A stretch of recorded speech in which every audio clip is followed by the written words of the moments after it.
What if I told you the blueprint for a highly resilient, socially mobile society isn't hidden in Scandinavia? Right. Or, being engineered in some lab in Silicon Valley. Exactly.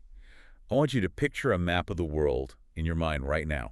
Just drag your finger down the eastern coast of Africa, go past Madagascar, and then just stop. Yeah. Right out there in the vast open blue of the Indian Ocean. Right there, effectively just a tiny speck on the map, is a volcanic rock. Yeah. We're talking about a small island nation with a population of what, just 1.2 million people? Barely 1.2 million, yeah. And no massive oil fields, no endless diamond mines, really no strategic geopolitical landmass to speak of. Just volcanic soil, some beautiful beaches, and its people. Yet, if you look at the raw data, this tiny island is fundamentally breaking the algorithm of global development. I mean, it really creates this fascinating cognitive dissonance for developmental economists. Well, when you see that level of geographic isolation combined with the total absence of traditional extractable resource wealth, the historical assumption is just a baseline of mere survival. Right, you'd expect them to be struggling. Exactly. You completely expect an economy entirely dependent on foreign aid or maybe a single volatile cash crop. But instead, we're looking at a nation that is relentlessly outperforming the global average on almost every single metric of human flourishing. We're talking wealth, longevity, gender parity, educational access, all of it. All of it. They are basically sweeping the board. So we are talking about Mauritius today. And our mission for this deep dive is to deconstruct exactly how they are pulling this off. Because it really is a miracle of sorts. It is. And we've got our hands on a comprehensive 15-page analytical report drawn directly from the latest United Nations Development Program statistical data. And we're tracking a pretty wide timeline here, right? Yeah, a full 30-year timeline from 1990 all the way up to 2023. And we aren't just going to, skim the top-line numbers. No, the numbers alone are boring. We need to decode the underlying mechanisms. Right. The specific policy choices, the historical pivots, and the sociological trade-offs that actually allow a country this incredibly small to punch so vastly above its weight class. The time frame of this data is so critical, by the way, because 30 years, well, that's enough time to see the entire life cycle of a generational policy. Oh, that's a good point. Yeah, you can actually trace a child born in 1990 right through their educational journey into the workforce and physically see how the state's early investments in their human capital just compound over decades. So this isn't some story of overnight magic. Not at all. It's a story of compounding, highly deliberate, systemic choices. Okay, let's unpack this by setting the 2023 baseline. We are looking at the Human Development Index, or the HDI. The UN's ultimate scorecard. Right. Skipping the dense definitions, we know this is the holistic scorecard combining wealth, health, and education into a single number between 0 and 1. So what's the global baseline? The global average HDI, factoring in literally every nation on Earth, is hovering right around 0.756. But Mauritius has just blown past that. They are sitting comfortably at 0.806. Wow. And crossing that 0.800 threshold, that is not a subtle milestone. It's a big deal. Oh, in global economics, that is a categorical shift. It pulls Mauritius firmly into the UN's very high human development tier. Oh, wow. So they aren't even a developing nation anymore in the eyes of the UN. Exactly. They have effectively left the developing nation category entirely in the rearview mirror. They're sitting at the table with the major industrialized powers now. And it's not just the main HDI score either. If you look at the other leading indicators, it gets even crazier. Like the gender data. Yeah, the Gender Development Index, the GDI. The global average is 0.955. Mauritius is up at 0.971. Which is incredible for an African island nation. And the Inequality Adjusted HDI, the IHDI, they are at 0.669 compared to a global 0.590. So they're beating the planet on raw development, gender parity, and equality. But what makes this really compelling to me isn't just the current score, it's the velocity. Yeah, the momentum is where the data gets absolutely wild. Let's go back to 1990. The starting line. Right. Back then, the global HDI was roughly 0.600. And Mauritius, they were at 0.627. So they were basically just treading water right alongside the global average. Exactly. They were barely ahead. But if you view the global average as this massive, sluggish legacy corporation, Mauritius operates like a hyper-agile tech startup. I love that analogy. Over that 30-year span, while the world grew its human development score by roughly 24.3%, Mauritius grew its index by over 28.5%. They didn't just maintain a marginal lead, they completely engineered a systemic breakaway. A total breakaway. And that startup comparison works perfectly when you look at how they handle external shocks, too. Because a legacy corporation can just absorb a hit through sheer mass. Exactly, but an island nation doesn't have that luxury. And the ultimate stress test for this kind of agility was the 2020 to 2021 period. Right, the COVID-19 pandemic. Yeah, the pandemic caused a distinct sharp dip in the data globally, obviously. But for Mauritius, the threat was literally existential. I mean, if your entire economic model relies heavily on international trade and, planes landing full of tourists and suddenly the borders of the planet just close. Your economy should logically crater. Right. You would completely expect a permanent derailment of their HDI. And to be fair, you would. And their HDI did actually fall, dropping from 0.803 down to 0.789 by 2021. Which makes sense. It does. But look at the rebound in the 2022 and 2023 numbers. Their recovery momentum was significantly steeper and faster than the global average. Wait, so they bounced back faster than the rest of the world? Much faster. By 2023, they had surpassed their pre-pandemic baseline entirely. Wow. That really points to some deeply embedded structural resilience. That's exactly what it is. When a society can absorb a catastrophic disruption to its primary revenue streams like that, just dust itself off and immediately resume a trajectory of high-speed human development. It implies a level of public trust and institutional capacity that goes way beyond just having a lucky tourist season. Precisely. It's systemic. So we have to crack open this index to find where that resilience actually lives. Because a high HDI is just a composite number at the end of the day. Right. We need to look at the three engines that power it: wealth, knowledge, and health. Let's start with the economic engine, the wealth.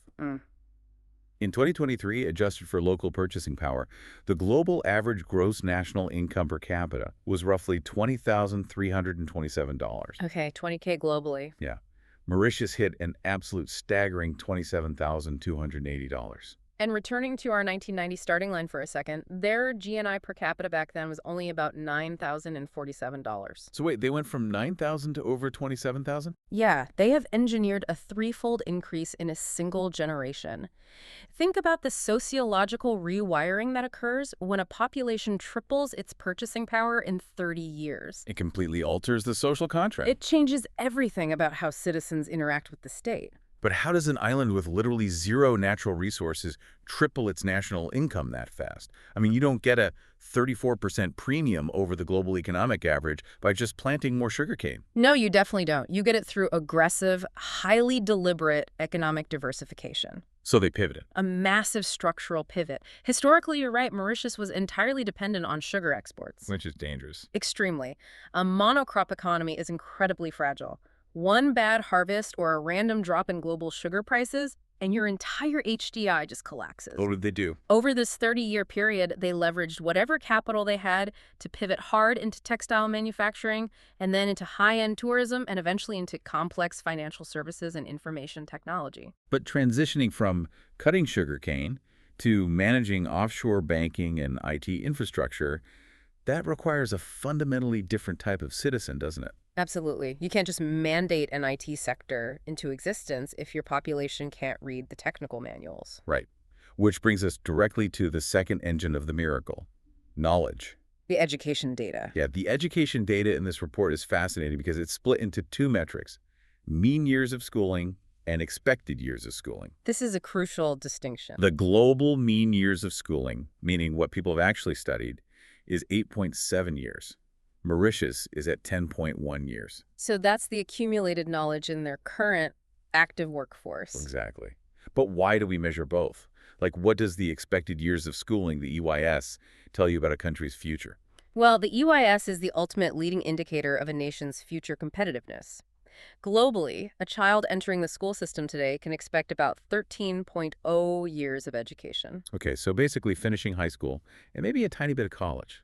Right. But in Mauritius, that projection is 14.2 years. 14.2 years. Yes. They are structurally guaranteeing that the next generation of their workforce will be vastly more credentialed than the global baseline. Let's translate that 14.2 years into reality for a second. That means a child isn't just finishing primary and secondary school. No, the state is keeping them in the educational pipeline well into tertiary education or vocational training or university. They are deliberately stockpiling brain power. Because, as we established earlier, human capital is literally their only exportable resource. It really is the only way a small island survives globalization. I mean, if you can't compete on cheap labor or raw materials, you absolutely must compete on output complexity. You need smart workers. Exactly. And a 14.2-year educational pipeline ensures your workforce can adapt to whatever the next global economic shift demands. Whether that's AI integration or advanced logistics or biotech. Right. It builds an incredibly elastic and resilient labor market. But all this expected schooling and economic diversification, it's totally useless if the population isn't healthy enough to actually enter the workforce and sustain it over a career. Which brings us to the health data. Yeah, let's look at the longevity code, the third engine. The life expectancy at birth for 2023 puts Mauritius at 74.9 years. Which comfortably beats the global average of 73.4 years. It does. But you mentioned earlier we need to slice this data. What's fascinating here is when you slice the life expectancy data by gender, it reveals a really profound demographic reality. Okay, break it down. Mauritian women are living to an average of 78.2 years, completely blowing past the global female average of 75.9. Wow, almost 80 years old. Yeah. Meanwhile, Mauritian men are at 71.9 years, which is barely above the global male average of 71.0. Wait, that is a massive divergence. 78.2 for women versus 71.9 for men. Almost a 7-year gap. The women are basically living in a distinct, higher-tier developmental reality when it comes to their lifespan. They really are. And this divergence is a classic signature of a highly developed, robust public health infrastructure. So? Because advanced healthcare disproportionately benefits women's natural biological advantages in longevity. It tells us that maternal health, preventative care, and early-stage disease management are just deeply embedded in the Mauritian system. So the men are basically keeping pace with the rest of the world, but the women are absolutely thriving. Thriving. And we are going to see this theme of female statistical dominance reappear in a very jarring way when we look at the labor data a bit later. Okay, I want to stop and challenge the premise of this entire report here for a second. Go for it. We've got these three powerful engines humming along, right? High income, great education projections, and a population living longer. Yeah. The averages look fantastic. On paper, yes. But averages can be incredibly deceptive. If I have a room with a billionaire and 9 people who have absolutely nothing, the average wealth of that room looks great on a spreadsheet. But the reality for 90% of those people is total misery. Exactly. If Mauritius is generating $27,280 per capita, how fairly is that actually being distributed among the 1.2 million people? That right there is the pivotal question of modern developmental economics. And it's exactly why the UN report uses the inequality-adjusted HDI, the IHDI. Okay, explain how the IHDI changes the picture. The standard index measures the total potential of a country, but the IHDI acts as a reality check. It measures the actual realization of that potential by accounting for how those resources are distributed. So inequality acts like a penalty. Think of it as a structural tax on human development, or like a massive leak in a bucket. Every time resources aren't shared equally, the country loses points. Okay, so looking at the IHDI, on a global scale, the bucket is incredibly leaky. The global average loss due to inequality is an abysmal 22.0%. We are wasting more than a fifth of our planetary human development simply because of unfair distribution. That's depressing. But Mauritius only loses 17.0%. Right, so they are retaining much more of their developmental gains than the rest of the world. But here's where it gets really interesting. Because there is a massive contradiction in the source data here. The submetrics. Yeah. When you disaggregate that 17% loss into its component parts, you find something crazy. A country with a low overall inequality loss should logically be quite egalitarian across the board. Right. You would assume so. Yet, the data shows Mauritian income inequality causes a massive 31.4% loss in that specific submetric. It's a huge hit. Hold on. If their income inequality is causing a 31.4% loss, you're describing a highly stratified society. Very stratified. You're describing a place where the rich are incredibly rich, and the working class is likely struggling with the basic cost of living. The wealth created by that 27K per capita is heavily concentrated at the top. It is. So how does a society with that level of extreme economic disparity maintain an overall loss of only 17%? How does that not just drag the entire nation down into social instability? Because of the counterbalance of their education system. This is the absolute secret weapon of the Mauritian developmental model. The education cancels out the income disparity. Effectively, yes. While they lose heavily on income distribution, the loss due to education inequality in Mauritius is a microscopic 7.4%. 7.4%. That's nothing. To put that in perspective, the global average loss due to education inequality is a devastating 21.5%. Let's visualize how this actually functions on the ground for a citizen. Imagine living in a society where the size of your house varies wildly depending on your paycheck. Okay. You have a few people in sprawling oceanfront mansions and a large portion of the population packed into tiny apartments. That represents the 31.4% income loss. Right. Highly visible inequality. But in that exact same society, every single child, whether they walk out of the mansion or the tiny apartment, gets the exact same VIP, all-access pass to the grand public library and the most elite classrooms in the city. That's a great way to picture it.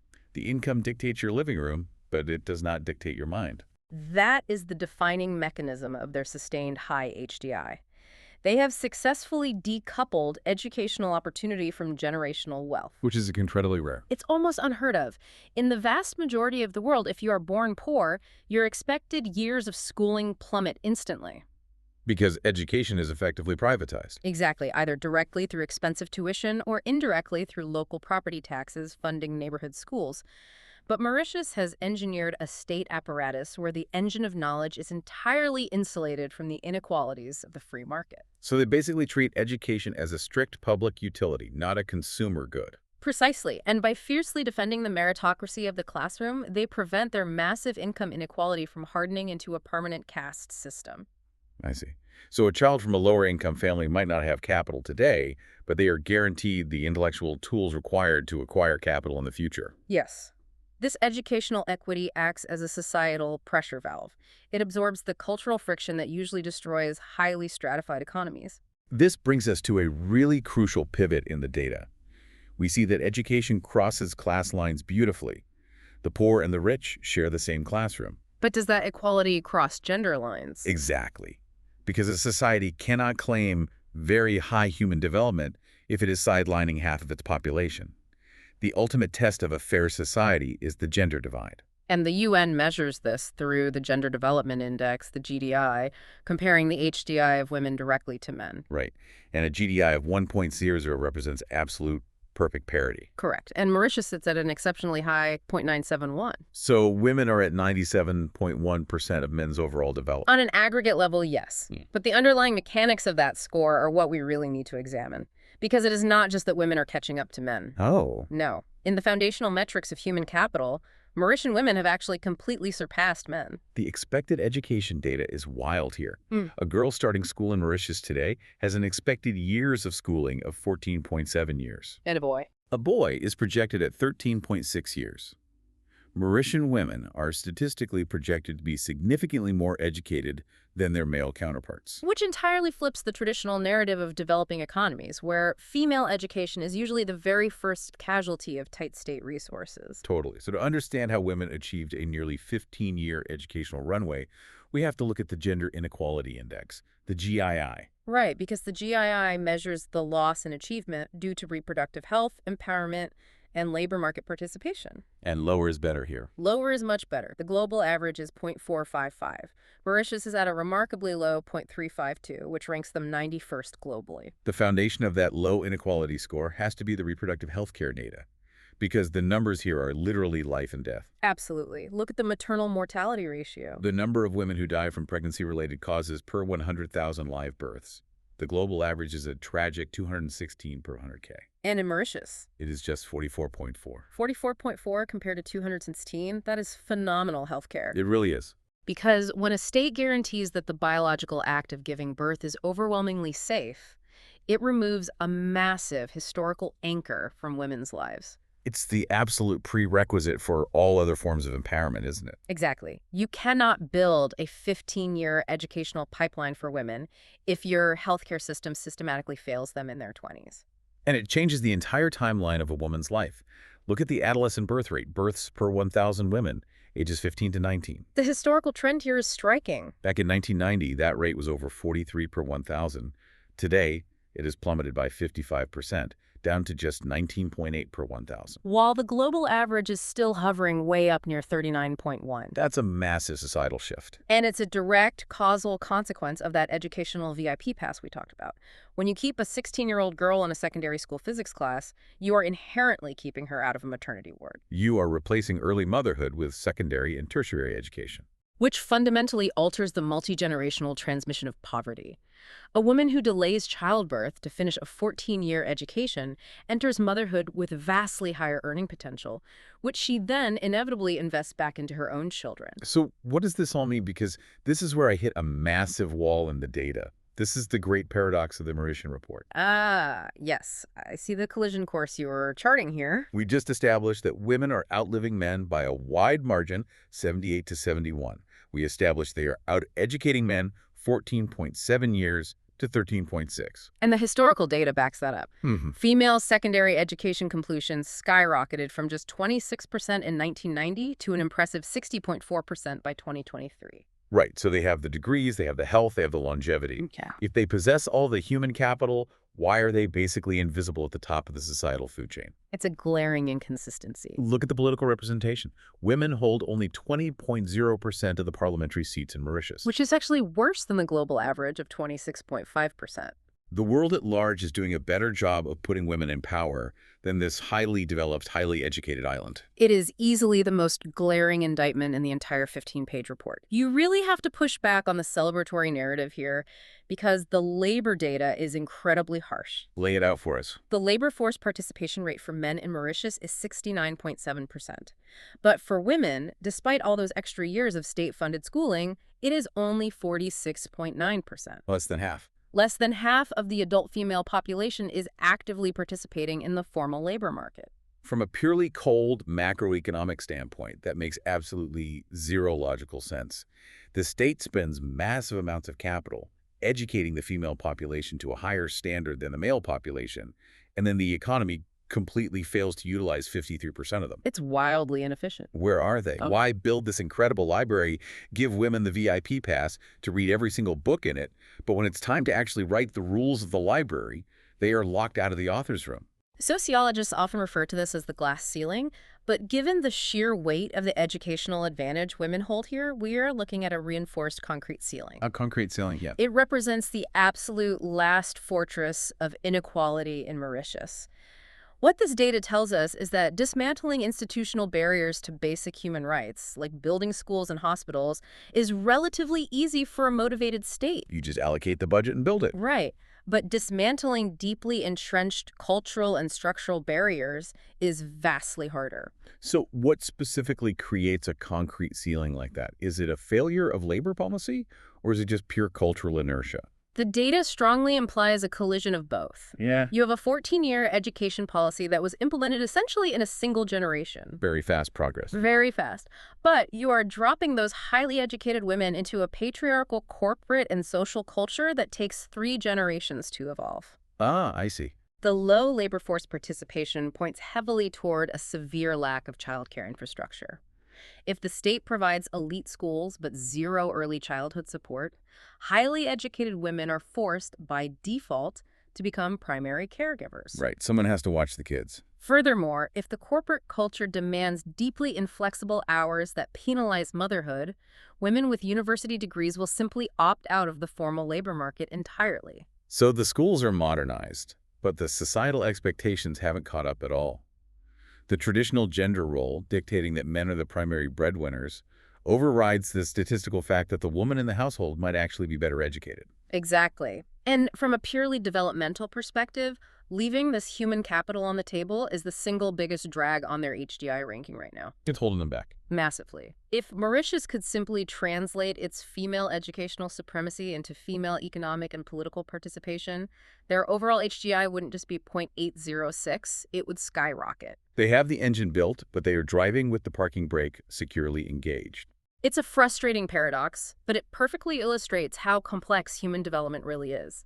You can build the infrastructure of equality overnight, but the culture takes decades to inhabit it. Okay, let's shift our focus to a completely different type of existential threat. We spent this time diagnosing the internal societal dynamics of Mauritius. The human element. Right. But for a small island, the external environment, literally the planet, is a ticking clock. The climate data. Yeah.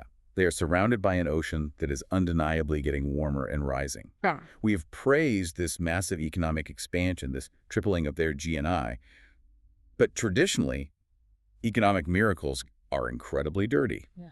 How green is this Mauritian miracle? This introduces one of the most vital recent metrics from the UN, the Planetary Pressures Adjusted HDI, or the PHDI. Because historically, the narrative of human development is inextricably linked to ecological destruction. Completely linked. The traditional path to the global VIP lounge requires burning massive amounts of coal. Right. When a country gets wealthy, when its citizens buy cars, run air conditioners, and consume imported goods, its carbon emissions explode. High HEI has almost always required high planetary damage. So the question is, does Mauritius follow this destructive historical path? We know their income is 34% higher than the global average. Logic dictates their emissions should be proportionately higher. But the data reveals a fascinating divergence here, doesn't it? It does. Mauritius's per capita CO2 emissions are only 3.18 tons. And the global average? The global average is 4.54 tons. That's a massive gap. Yeah.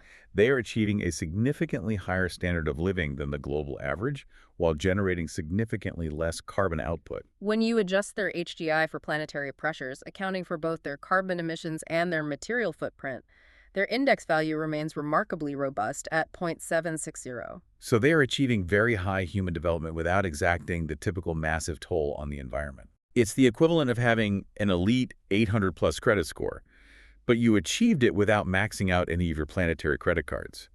You have the standard of living, but you don't have the crippling ecological debt that usually finances it. It is an exceptionally rare model.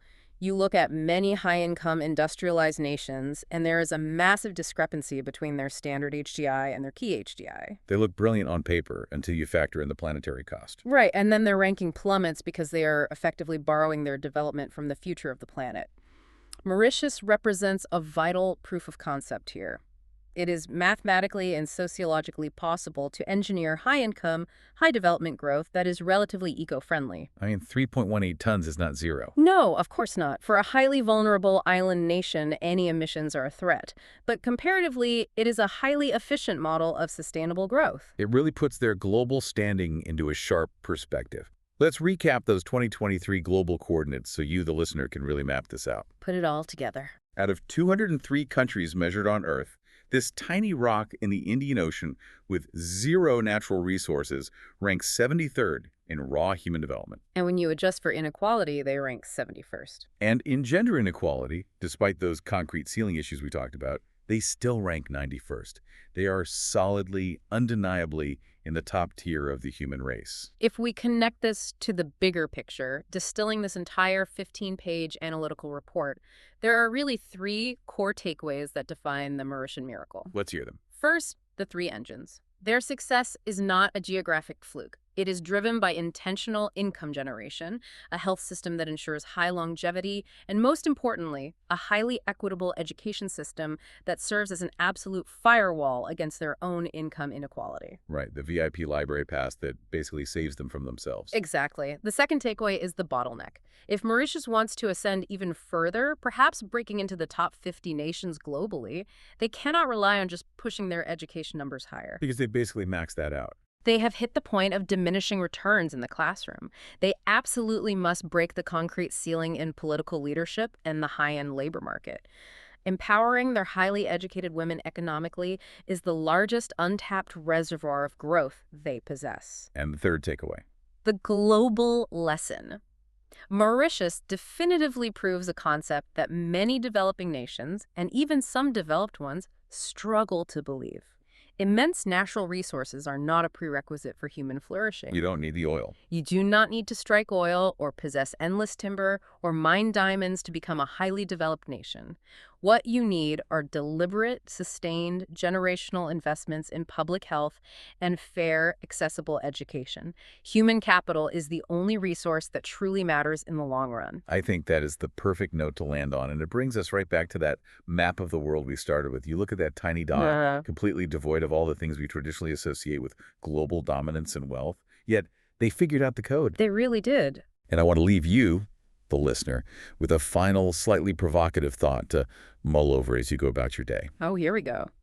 If a tiny, isolated island nation, subject to the brutal whims of global supply chains and the existential threat of a changing climate, can engineer a society where a child's education is basically immune to the poison of income inequality. Right.